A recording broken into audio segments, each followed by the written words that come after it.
guys, today we're going to talk about different ways to use our color pencils. So today, if you want to follow along with me, you'll need your color pencils.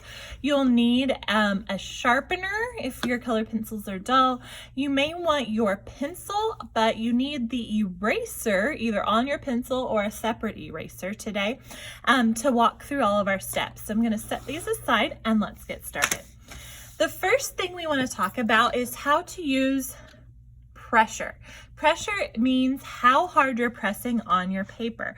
So let me get a color pencil. I'm going to choose a blue today. And for light pressure, I want to barely touch my color pencil to the paper. And it's going to give me a really light color. Notice that I'm going all in one direction so that my coloring is smooth and I don't see any of those weird lines going different ways that are distracting in my artwork. Only use that if that's the end result you're looking for. Now let's take a look at what happens when I press hard and use heavy pressure. Here I'm going to be pressing hard, but I don't want to press hard enough that it starts to hurt my hand or my fingers or just starts to tear my paper.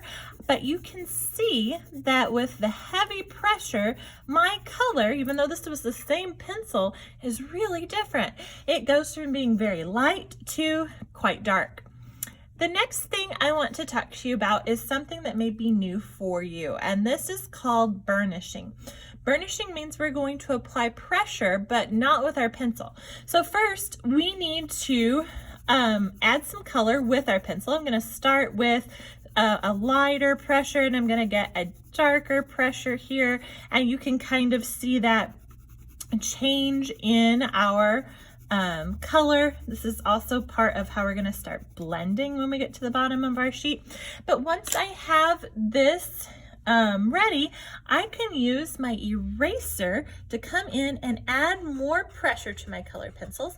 Now, if you've used color pencils and made a mistake before, you know that they don't really erase very well with an eraser, but they will start to smooth out and really make that a smooth transition from light to dark, or get rid of some of those pencil strokes. So this is called burnishing, when you go back over it with something else, in this case with our eraser.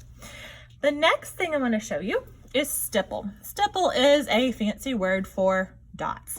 For stippling, we are going to bounce our pencil up and down on our paper to make things with a texture.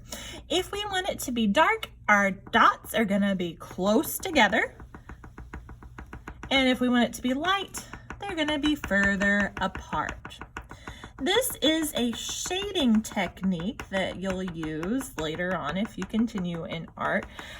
But I think it's kind of fun because you can kind of get, any stress out on your paper because you're just bouncing that pencil to get all of your dots really close together to make it dark. And it's kind of just something different to try. The next one is hatch. When we hatch, we are going to put lines in the same direction, and we're going to put more lines closer together when we want our color to be darker. So I'm going to hatch with all in the same direction. You can see that I can change that value, that lightness and darkness, by how close together or far apart my lines are. Then when we cross hatch, we're going to hatch and then cross.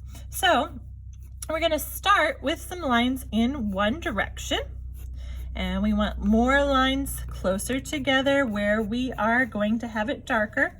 But then we're also going to have our lines going the other direction. They're making an X or a crossing.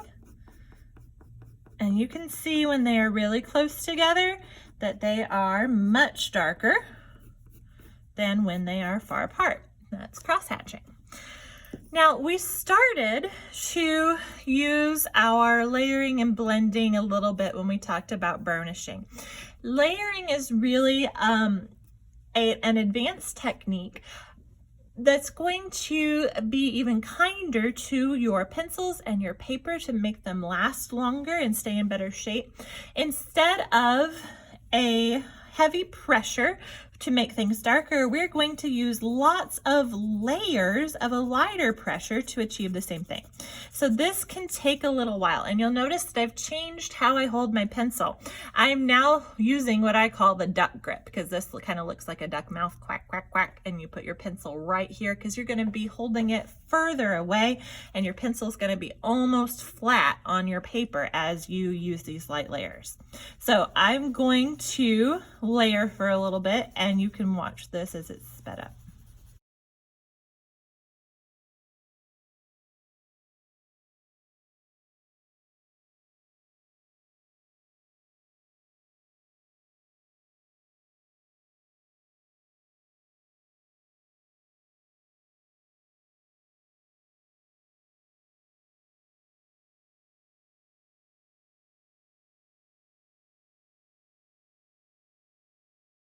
The next thing we're going to do is blending. And we talked about layering first because your blending is going to work better if you're using a light pressure to mix those colors together. So when we're blending, we are going to start with light layers of our color. So here I'm going to start with my light layer of blue. I'm going to add a little bit more here to the blue on the edge because I want you to really see that change from a blue to our next color. I'm going to bring that light layer over just a little bit more, and then I'm going to choose another color to blend it with, and this time I'm going to use yellow. So I'm going to start over here with my yellow so you can really see that, and then I'm going to start bringing some light layers of yellow over and overlapping with my blue. So what's cool is if you are using those light layers, those colors are going to start to blend and become something new.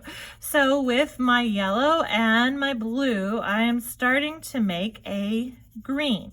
So as you're doing this, it's going to take some time, and you're going to want to go back and forth between your colors.